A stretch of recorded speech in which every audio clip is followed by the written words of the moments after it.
Militarily Speaking, episode 36, Operation Gratitude. This episode, we talk with Carolyn Blashek, founder and interim CEO, Operation Gratitude.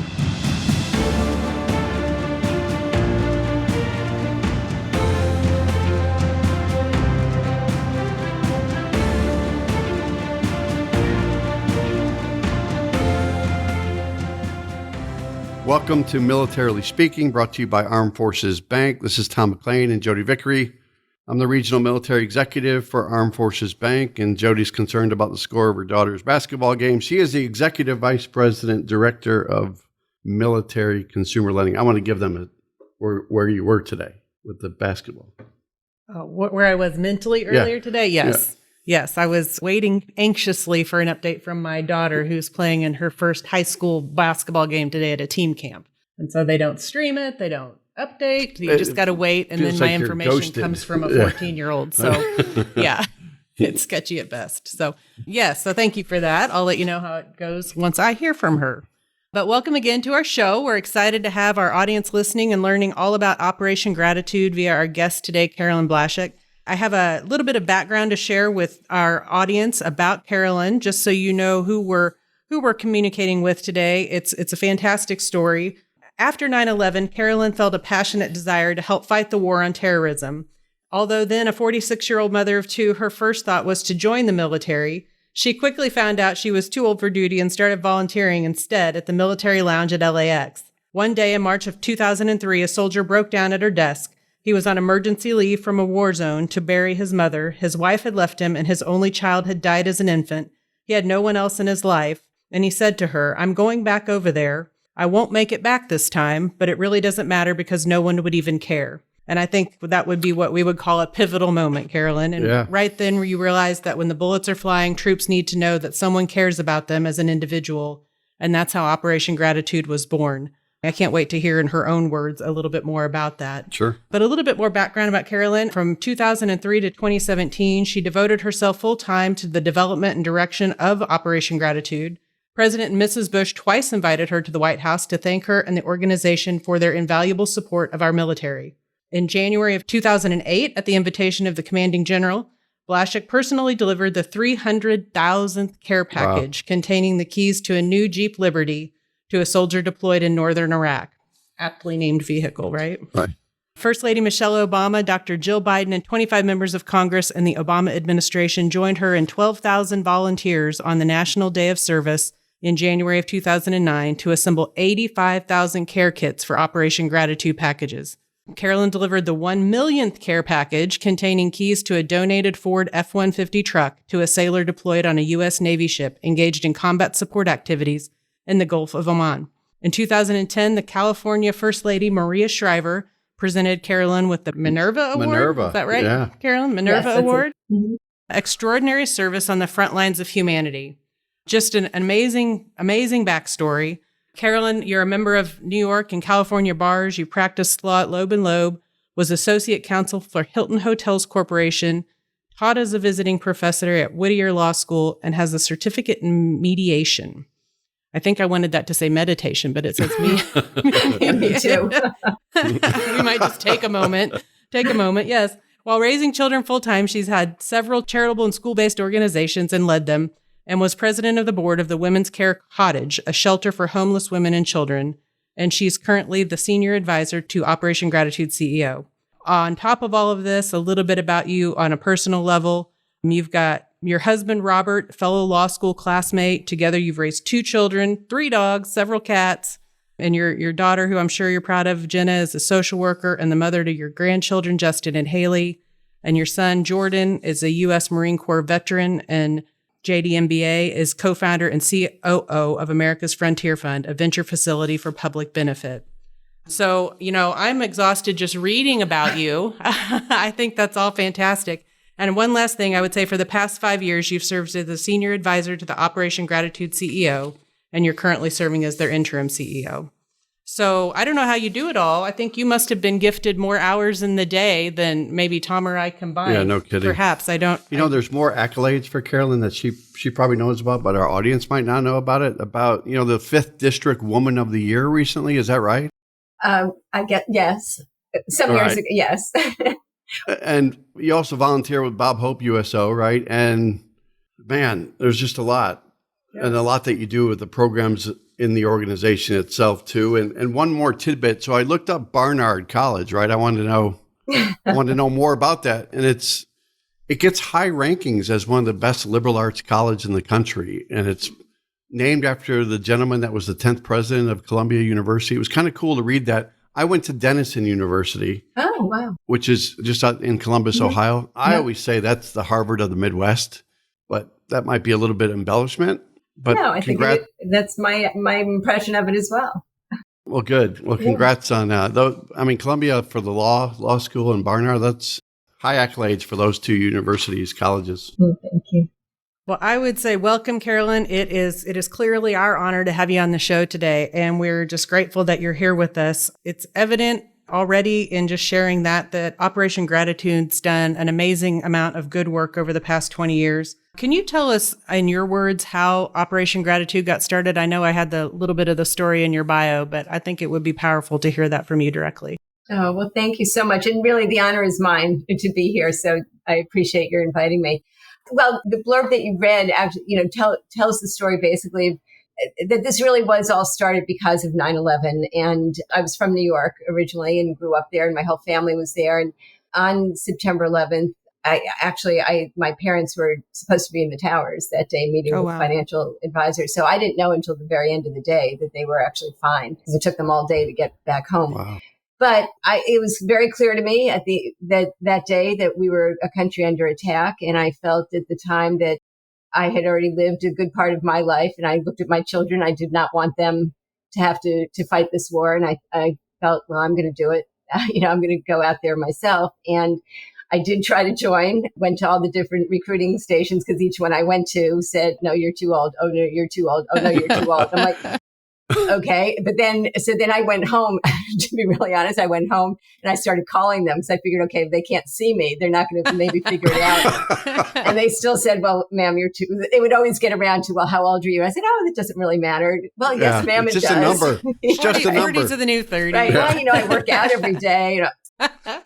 Ma'am, you're too old. So I really felt, okay, then as a civilian, I need to find a way to show my support and do my part.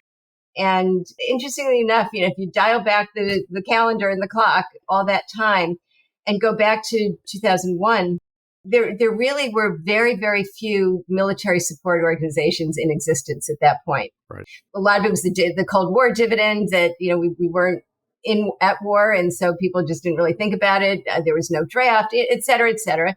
And I kept trying and looking, and there was nothing. So eventually I did find the military lounge down at LAX, but that had pretty much been shuttered. But we, a bunch of us kind of got involved and started volunteering there. And obviously it was needed at that point, because as a result of 9/11, troops were starting to mobilize again and come through, go through LAX quite a bit. So I did start volunteering there once or twice a week, and did that for a good year and a half. And then in March of 2003, I was in the facility completely by myself on a Friday afternoon, and a soldier came in very, very distraught, asked for a chaplain. And to be honest, I panicked, because I thought, if someone's asking for a chaplain, I have not been trained to handle this. And I grabbed the phone. I said, listen, I'll get someone here, as quickly as possible. He said, no, my plane's leaving soon. Please, can we just talk? And that's when we sat down, and he explained to me that he had been on emergency leave to bury his mother. His wife had left him years back, and his only child had died. And he said to me, for the first time in my 20-year career, I'm going to a war. I know I'm not making it back this time, but it really doesn't matter, because no one would care. Right. And it was, as you can imagine, it was a devastating moment for me. How we got through that moment is a whole different story, the conversation he and I had. But once he left, I was really just dumbfounded, and I broke down in tears, and I thought, I need to do more than just serve hot dogs, at this lounge. Yeah. I need to do more. And I really thought to myself, well, what can I do? And my children, when they were younger, we live in California, but having grown up on the East Coast, many of us on the East Coast went to summer camps for 2 months at a time. And so my husband did also, and we decided we were going to send our kids to summer camps for 2 months. And so we did. And every year that they went, every week I would send a care package or a package. I mean, I guess we just called it a package at the time, just with fun stuff.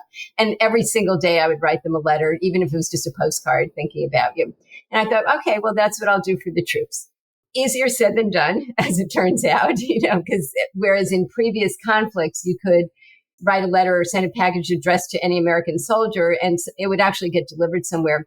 Because of 9/11, and particularly because of the anthrax scares afterwards with the powder, they changed the regulations so that you actually had to have the name and deployment address of somebody in order to send something to them, on the theory that if you had that information, which is pretty confidential, that they had to have given it to you and therefore trusted you with it.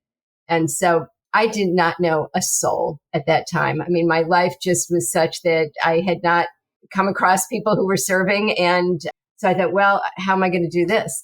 So I started everywhere I would go. I'd go to the market. I'd say, hey, anybody here know? I mean, literally, I'd look around. Anybody here know someone serving? If you do, tell me, and I'll send a care package to them.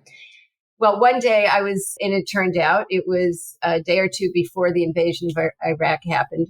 I was searching online and I ended up in a chat room and I was saying, I want to send care packages. Does anyone know someone who's serving? And this one woman from Florida, I won't say her name, but this one woman from Florida said, yes, actually, I have the names and addresses of 4 women soldiers who are on the border of Kuwait, and they're waiting for the invasion to start. They've run out of all their female supplies, and they've just emailed me saying that they're desperate. I said, done. I went to Costco, and then she gave me their names and addresses. I went to Costco, got one of the big pallet things, loaded it up with female supplies, as well as all kinds of snacks and everything else. And I got to the checkout line, and I could see people actually moving away from me. And I'm like, no, I'm sending this to the troops. This is for the troops in Iraq. And not all for me. And I mean, I swear to you, people were pulling $20 bills out of their pockets and handing it to me. It was the most touching. And all of a sudden, I was sort of like, wow, something's going on here. This isn't just me. I mean, everybody feels this way. And so I came home, I packed those things up and literally sent out those first, and they were huge cartons, packages on the day the invasion started. And so that was in March of 2003. And, I included in those packages letters just saying, who I was. And, listen, I'm just a housewife and, in California, but I really care. I just want to say thank you for what you're doing. And if you know anybody else who would like to receive care packages, somehow, whether by writing or if you can email, get in touch with me and I'll send packages to them too. And it really was just a very grassroots thing on both sides of the world. Here, people started hearing about what I was doing and people were calling to the USO, they were calling the Red Cross. And, I knew people at those places. And so the people would answer the phone and say, hey, if you want to send packages, this volunteer of ours, Carolyn, is doing it. So get in touch with her. And so people would then start just dropping off donations on my doorstep. I mean, literally on my doorstep. And at the same time, the word was spreading overseas in Iraq and Kuwait. And, hey, this woman's sending care. So I just kept doing it and doing it and doing it by myself. But people, all over LA were dropping stuff off for me. And, every day and every week, I would just package these things up and take 20, 25, ultimately 50 packages a week down to the local post office. And I would spend the entire day there because they, going through the customs forms and processing and all of that. But did that for, several months, sent about 650 care packages of my own. And they were big care packages. And then in August of 2003, I was starting to run out of supplies. And somebody said to me, well, there's this armory in Van Nuys. Why don't you go over there? They've got a bunch of donations that people have dropped off there and maybe they'll give you some. And so I went over to that armory, just rang the bell and knocked on the door. And this woman soldier opens the door. Her name was Staff Sergeant Elizabeth Cowie.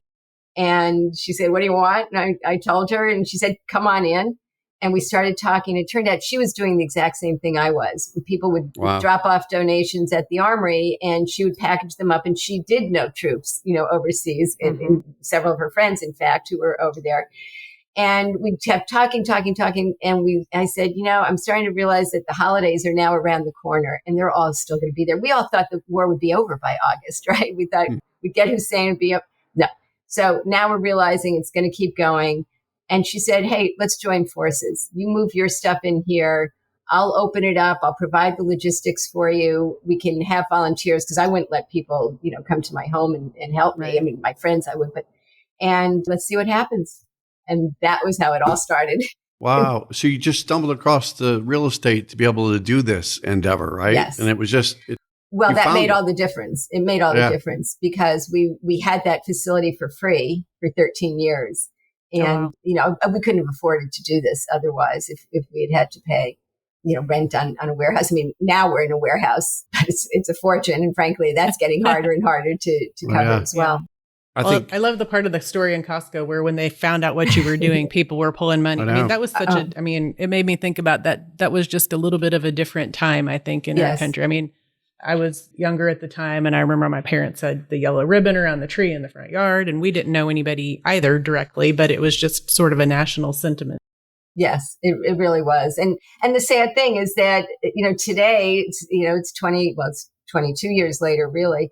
People are going back to that pre 9/11 mentality, and they don't think about the troops as much. Right. It's not on the front pages. The body bag pictures aren't on the front pages. And so it really, I know you were going to ask me about the op-ed that I wrote with General Hertling.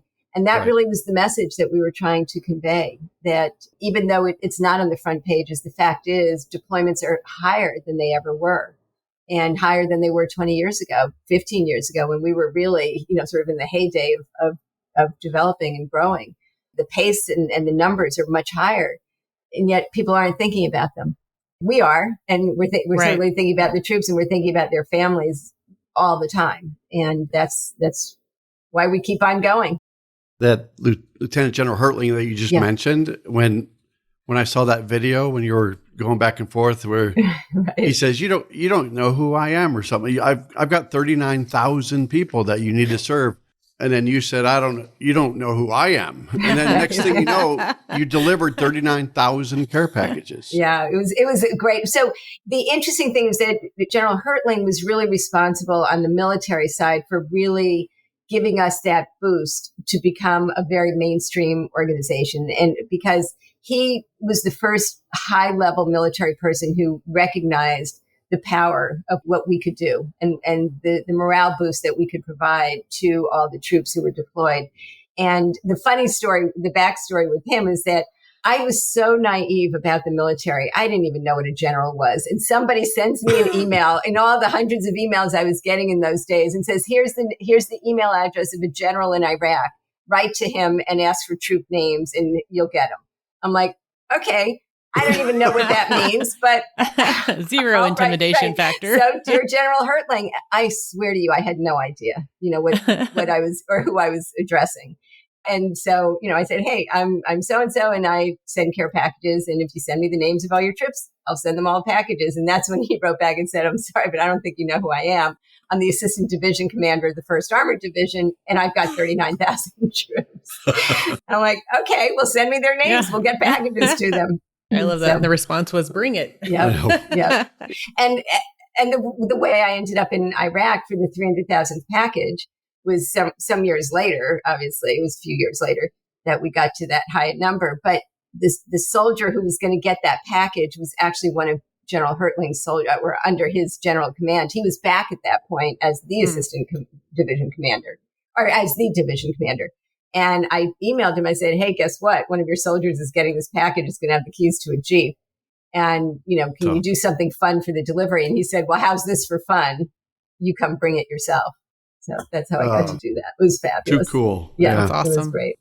We should have Carolyn put together a training manual for how to do business development and sales calling, because you're not afraid to knock on doors. No fear. You're not afraid to write emails to anybody, regardless of title. She's focused on the right one. Well, just honestly, get the mission done. Yeah, that was how it all started. In terms of getting products for the care packages, I actually would take the monthly Costco magazine and I would look at all the ads from all the different companies that provided products there. And I would then hunt them down or I would find things that I thought would be appropriate. And I would hunt down the company and I would just make phone call after phone call until somebody would say yes. So every day I would do at least 20 phone calls of trying to find product donations. And maybe I would get one yes if I was lucky. The word tenacious is like running through my mind right now.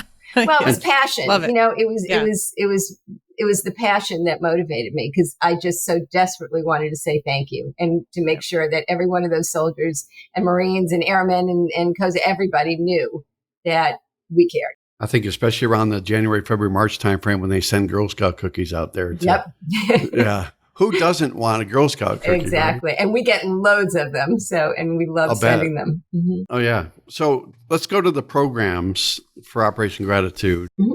And, stats are awesome. I think people can look at your website. Say your website, Carolyn, for us, www.operationgratitude.com. All right. We're going to keep talking about that. But I'm just going to throw out a couple numbers, 3.8 million care packages. They do about 200,000 a year, about 500,000 handmade with love items, almost 20,000 battalion buddies to military kids. So, and a lot of volunteers, over 6,000 volunteers, and just a lot of people that you are impacting on a daily basis in the military community. But talk about the program specifically, maybe isolate a couple, maybe talk about battalion buddies. Mm-hmm. Okay, well, our Battalion Buddy program is probably now my favorite program. So Battalion Buddies are actually our trademark, very special stuffed animal, they're stuffed teddy bears that have the Operation Gratitude logo on the paw. And they're dressed in, they're the softest, most cuddly stuffed animal you've ever had. So go to your website, go to the store on your website and order 100. Yeah. Right. But what's special about them is two things. One, they are stuffed by Operation Gratitude volunteers. So we don't buy them already made. We source the skins for them. And then we have volunteers actually filling them. So it's a wonderful volunteer activity. And then they all have this adorable camouflage uniform that we dress them in a hat. And then they wear a little tag that's sort of like a dog tag that basically says, "Hi, I'm your battalion buddy. And I'm here to cuddle with you while your mom or dad is deployed or is away." And so what we do is we work with the family resource groups when there's a unit that's going to deploy. We will, and they're going to have usually a going away party or not party, but a going away event. We will provide a care package for all the children of those deployed troops. And each one of those packages has one of these battalion buddies in them. And so it's a very special thing. And some of the feedback we've gotten has just been so beautiful. In fact, I did an interview recently with Captain Donay, who is the mother of a little 1 or 2 year old girl named Jordan. Sort of ironic because my son's name is Jordan too. And she's deployed and her husband is also a soldier and he's deployed at the same time. So little Jordan is being raised right now by a nanny while both her parents are gone. And we actually provided 2 battalion buddies for little Jordan, one for her mom and one for her dad. And there's pictures of Jordan on our website holding both of those bears. And it's really quite moving. But there's lots of stories like that where the children will sit the battalion buddy in their parents' chair, at dinner as though they were there. They'll sleep with them. Nice. I mean, it's really, it's a very, very sweet program. That's something that they're going to carry with them for their entire life, either mentally or physically.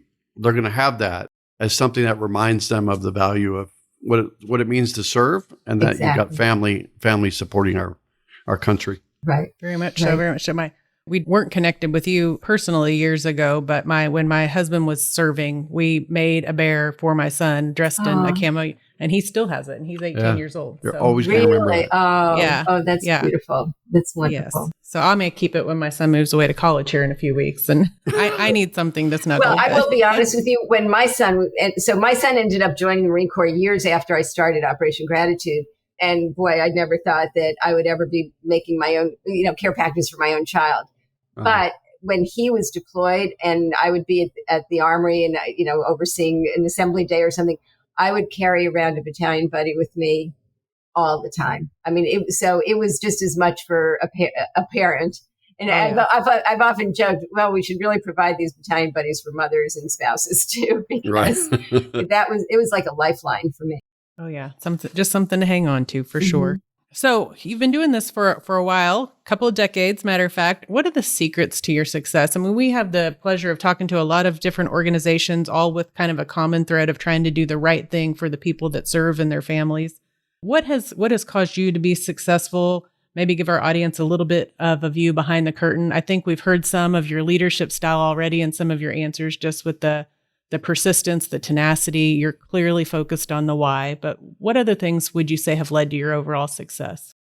That's an interesting question. Well, I would say that there's two parts to that, to the answer. One is sort of the business part, and then the other is maybe the more personal heart part. On the business side, I think right from the get-go, I realized that this was a business, and it is a corporation. In order to be in 501c3, you have to be incorporated and you have to have a board, and all the proper things.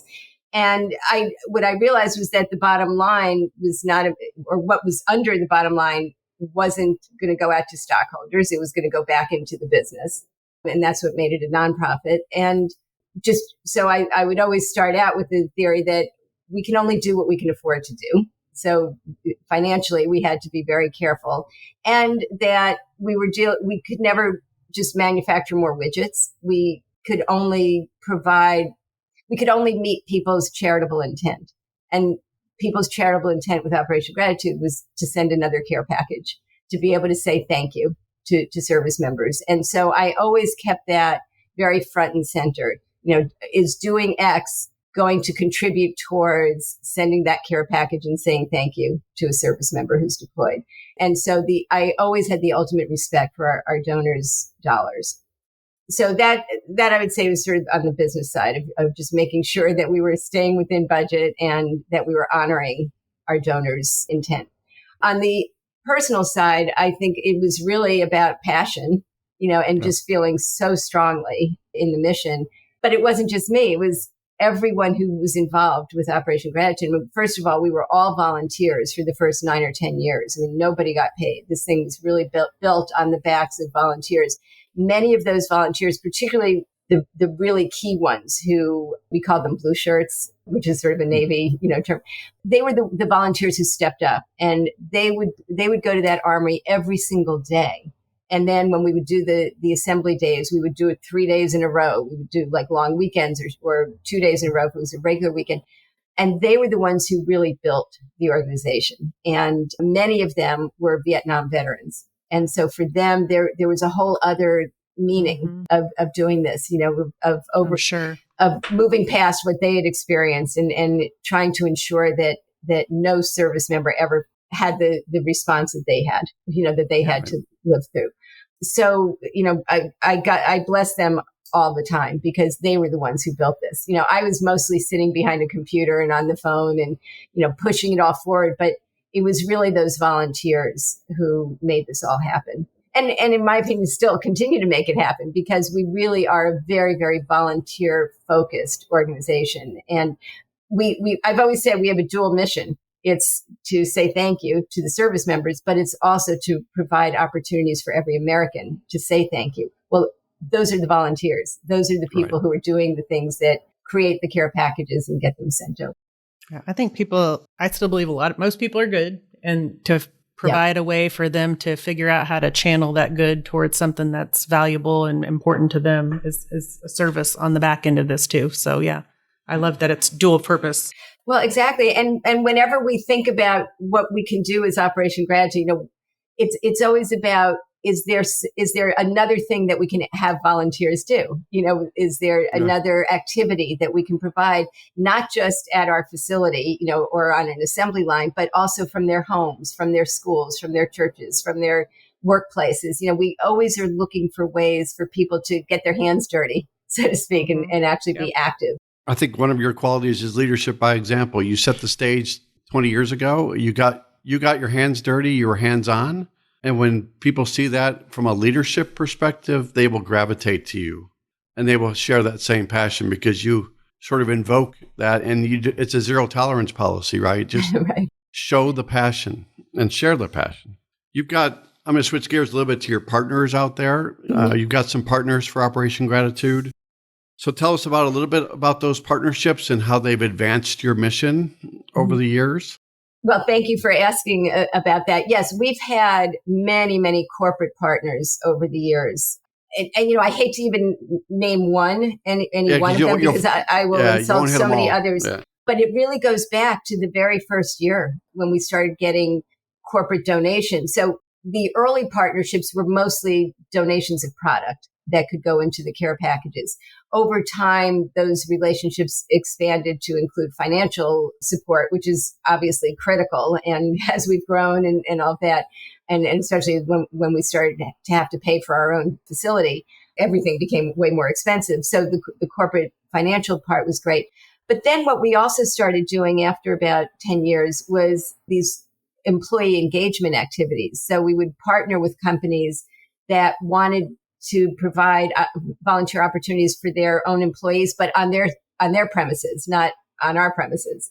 And so we've created a whole engagement program where companies will bring us in and have their employees make battalion buddies, for example, or make the paracord lanyards or bracelets, do letter writing campaigns, fill up care packages, or we call them expo bags now, or we've got care pouches for the first responders, or just care kits, putting together 5 or 6 items, usually like hygiene type items. Like toiletry stuff. Right, exactly. Yeah. Into the plastic bags, which is very helpful for us on our end when we then want to go make the care packages.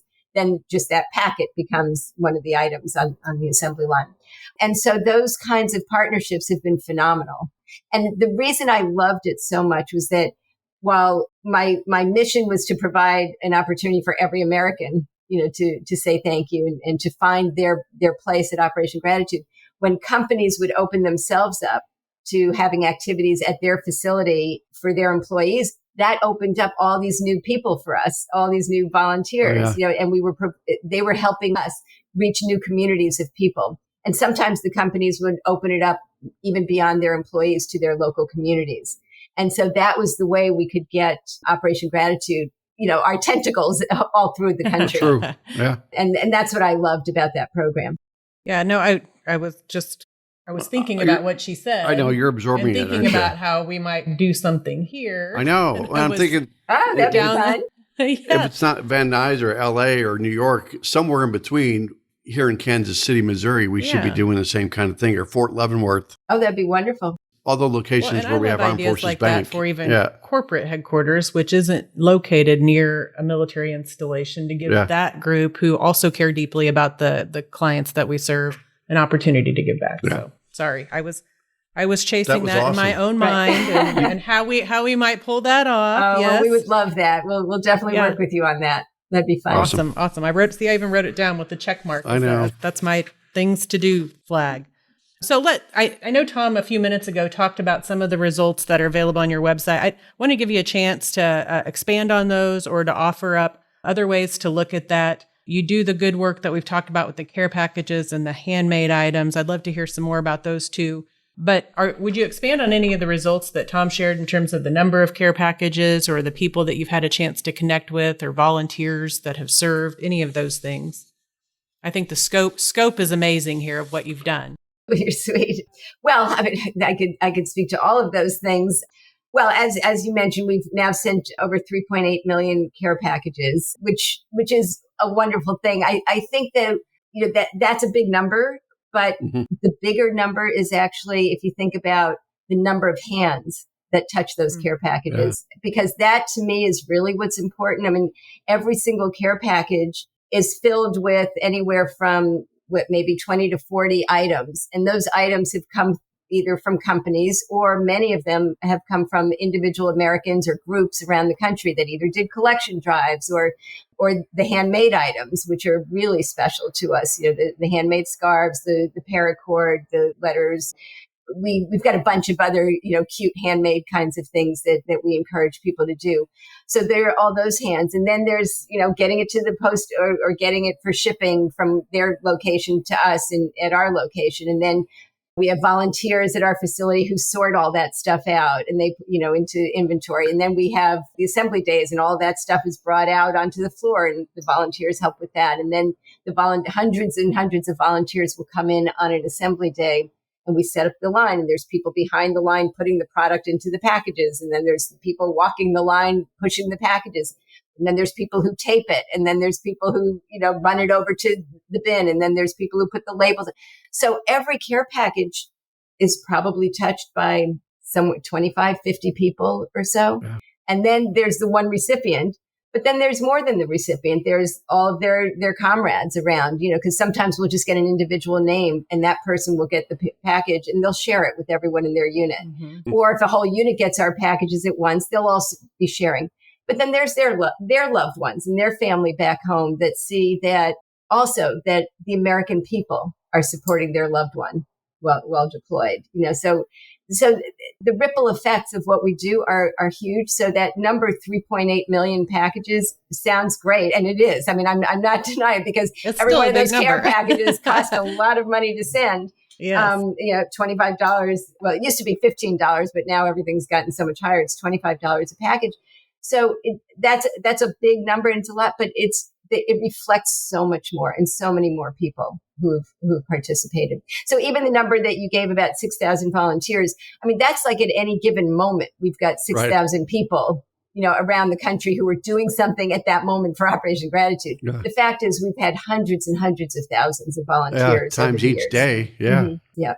Literally takes the village. You were going to, that artsy craftsy stuff that you talked about, the handmade. That is not my forte. But do you put parameters around what those handmade with love items? Yeah. I mean, you probably get some unique items, don't you?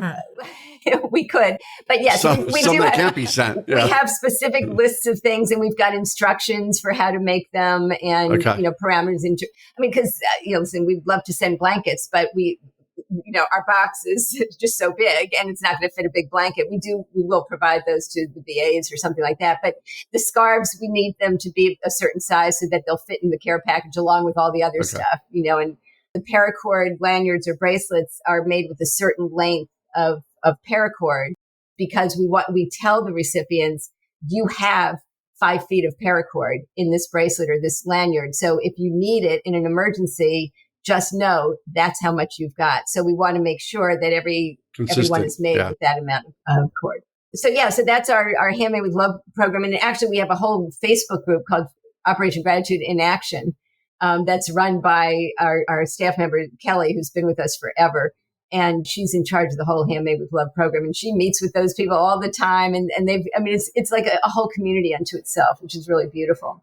But then we've got all kinds of other things. Like we've got a program called Sense for Service we just encourage people or groups to take all their loose coins and throw them into a jug and collect them and then send it out to, get it transferred into a check and then send it to us.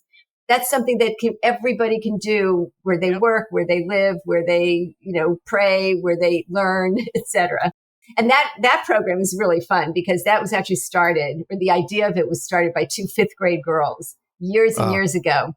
Lemonade stand or round up your money? Essentially, but they came up with the idea. They called it at the time Sense for Soldiers. They put it out in their classroom for their little elementary school. God love those girls. In 10 days, they raised almost $2,000. And they sent it to us with the story. I'm like, whoa, this is amazing. We changed the name for ourselves to Sense for Service because we didn't want it to just seem to, we don't want to just use the word soldiers. Right. And it's one of my favorite programs because again, everybody can do it. And it doesn't cost anything just to collect that money. And everybody hates having coins, right? When you first said that, I thought it was SENSE. And I was like, you know what? I'm going to tell Carolyn, maybe we should call it like CENTS, right? I don't think you should share those ideas. All right. So, yeah. I think you should sometimes just think inside, just internalize those your own head. Yes. I was trying to come up with a marketing spin on, but she already did that. Yeah, I think she's got it covered. If I was going to go out on a limb. Yeah. So if people want to get involved, Carolyn, I know we talked about your website too, and we've talked to most of our conversation about how important volunteers are for you. Is it just go to your website and see how they can help? Yes, absolutely. OperationGratitude.com is the way to go. Listen, we, of course, like every nonprofit in existence, we always need money. We always need money. As I said, every care package costs $25 a package to send.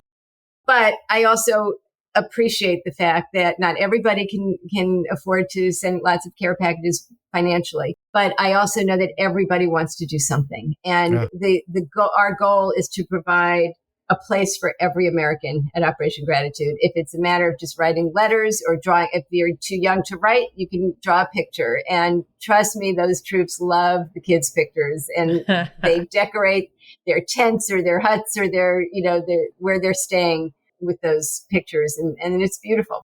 Those are labors of love in Absolutely. a lot of different ways. Yeah. And so meaningful. And interestingly enough, I mean, over the years, we've gotten so many letters back from the recipients that will say, everything in the package was great, but I ended up watching the movie. I ate all the food. I used up all the hygiene products, but the letters were so meaningful to me, and I've kept them all these, and that's what they will bring home with them is those letters and the scarves and paracord. Do they ever, after they run out of supplies in their care package, do they send you a note back saying, I need another one? Oh, yeah. We'll get it. I mean, we try not to because we want to make sure that everybody's getting at least one during the deployment. Yeah. But we had, in fact, to me, that was the greatest honor, was when a service member was or the buddies, deployed again, right, for their buddies, or a year or two later when somebody would be deployed again and they would write to me and say, hey, we got your packages last time. It was so great. It was such a morale boost. We're back here again. Can you send us again? And to me, that was truly the greatest honor we could have. I think one of the items I saw was like a video game, right? Yep. You've sent those out there before. Yeah. So you're going big time. Yeah. Going from Q-tips to video games. Right. Yeah. That's a way for them to pass the time. Yeah. Well, that's where we thank our corporate sponsors, who donate those kinds of things en masse. And it's very valuable. Well, I would say, Carolyn, I got goosebumps when you told the How Did Operation Gratitude Get Started story. So at the risk of getting more goosebumps here, I don't know if there's any others. Yeah, I think sometimes the way to express the value of what you do is through stories. I don't know if there are any others that you've held on to that are near and dear to your heart that you'd want to share with our audience today. Oh, I've got so many stories, but I know it's probably hard to pick. Yeah, it is. But I thought maybe if it's okay with you, I would read a letter from a recipient that has very special meaning for me. Would love that. Okay, so I'm a sergeant in the Marine Corps, currently deployed on board USS Macon Island. We received care packages from Operation Gratitude, and I wanted to express our gratitude for the donation. Everybody was so excited to open them and check out all the goodies. I think the Beanie Babies were one of the biggest hits, and I'll tell you that story afterward, along with the caffeine sources, of course. My personal favorite, though, were all the sweet cards written by people who don't even know us, but took the time to express their appreciation for the armed forces. Those notes make our day and remind us why we do what we do. The American people and our beautiful country are worth the sacrifice. I, too, am grateful for everyone who serves with me and who has served before me, paving the way for freedom. Thank you for what you do and for taking your time and resources to serve us. You make a difference, and we are grateful. May God bless you. So the reason that has extra special significance to me is that my son's first deployment was on that same ship, USS Macon Island. It was actually the maiden voyage for that ship.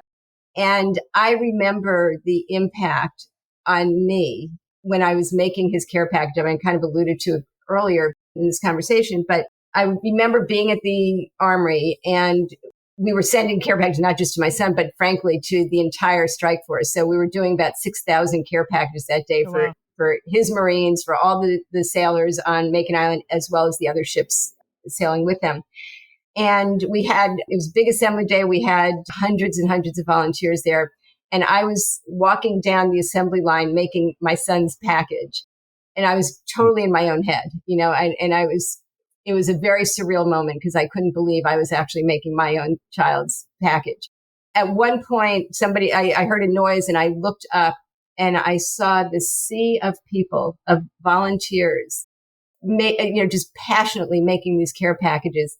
And it was the most overwhelming feeling because I realized I don't know these people and they don't know me and they certainly don't know my son and all of his Marines and all those sailors, but they've all just come here because of them. And I was overwhelmed. It was such a powerful moment. And that's when I think I totally understood the importance of Operation Gratitude. It's not just for the troops. It's for their families. It's for their loved ones. It's for the whole country. I mean, it's the way that all of us can participate. So this letter, every time I read it, it brings back those memories and those feelings and the joy and my love for Operation Gratitude and all the people who are part of it. Yeah. Well, what I think is awesome is you've reflected on the fact that they keep the letters that you send to them, and here you've kept that letter as well. So I think that full circle. We've kept every letter that we ever received back, both hard copy and email, digital. In fact, we're archiving all of it right now. The same Kelly who I mentioned before with the Handmade with Love, she's personally scanning every letter, and I'm telling you, we've got thousands and thousands of them. So, an interesting book compilation. Carolyn, you've got this interim tag on your name now. I think you should take that off. But I'm going to call you Howard Schultz from Starbucks because he goes away, comes back. But I'm sure you're on the search for someone to work with you and lead that. I'm getting a little old here now, for this, Tom. Yeah. So one final thing as we wind down the conversation. And this has been a pure joy for me and for Jodi. Awesome, yeah. To hear the story and to hear your passion. And if people aren't going on your website right now, shame on them because there's the Operation Gratitude store is pretty cool. I think it's called the Gratitude Store. But just wearing anything or having anything with your name on it would be such pride for people. Oh, well, thank you. Way to go. As we wind down, is there any other tidbit you want to share with the group? Is there a you've done 3.8 million care packages. Is your goal 100 million by the end of the week? Or do you want, She's like, yep, I gotta go. gotta go to the assembly line. Go. Yeah. No, for me, it was never about the numbers.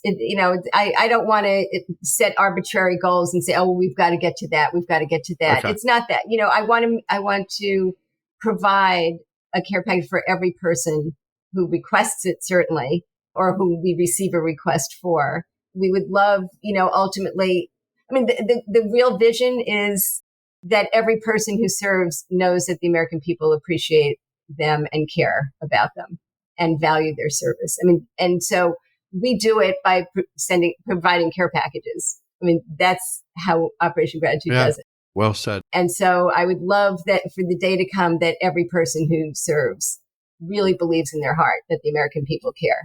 And you put that quote, you talked about the quote and a quote on your website about, I'm going back over there and I know I won't make it back this time, but does anybody really care? Right. And man, do they care now? Yeah. So thank you for your service. Thanks for being a true patriot too. Oh, well, thank you. Well, it's my honor to be on here and thank you for giving me this forum to reach your audience. You got it. Will you stay with us? Stay with us for just a minute, okay? Sure. We won't keep you much longer, I promise. But we do have this thing we like to do at the end of every podcast called the Military Minute.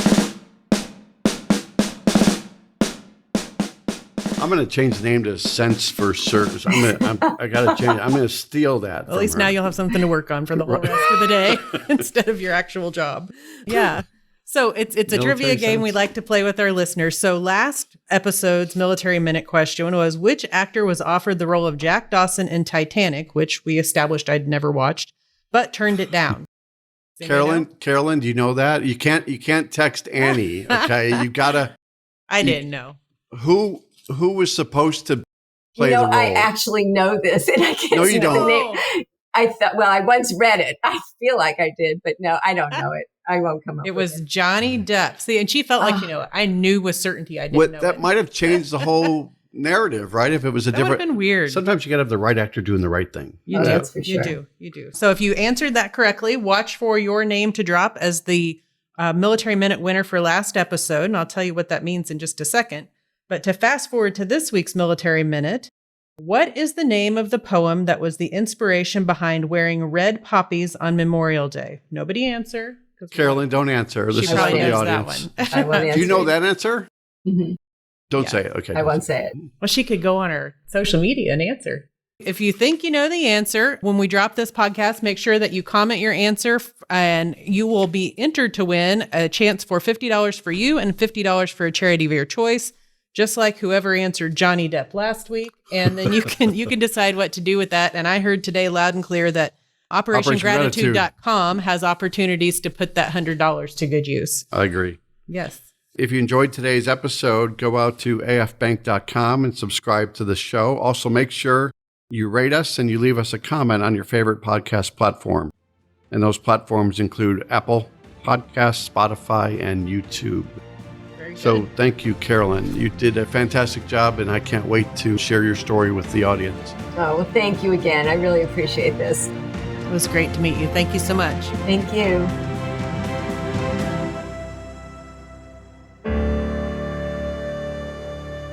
Copyright 2022 Armed Forces Bank, member FDIC, equal housing lender. All non-Armed Forces Bank owned apps, websites, company names, and product names are trademarks or registered trademarks of their respective owners. Their mention does not imply any affiliation with or endorsement by Armed Forces Bank of them or their products and services. They are merely used as examples of the many available apps, companies, and websites that offer similar services. Before using any app or website, you should carefully review the terms of use, data collection, and privacy policy. Apps may have an initial cost or in-application purchase features. This information is general in nature and is not intended to be legal, tax, or financial advice. Although Armed Forces Bank believes this information to be accurate, it cannot ensure that it could change. Statements or opinions of individuals referenced herein are their own, not Armed Forces Bank. Consult an appropriate professional concerning your specific situation and respective governing bodies for applicable laws, such as IRS.gov for current tax law. Armed Forces Bank, the Armed Forces Bank logo, and the Militarily Speaking logo are registered trademarks of Armed Forces Bank.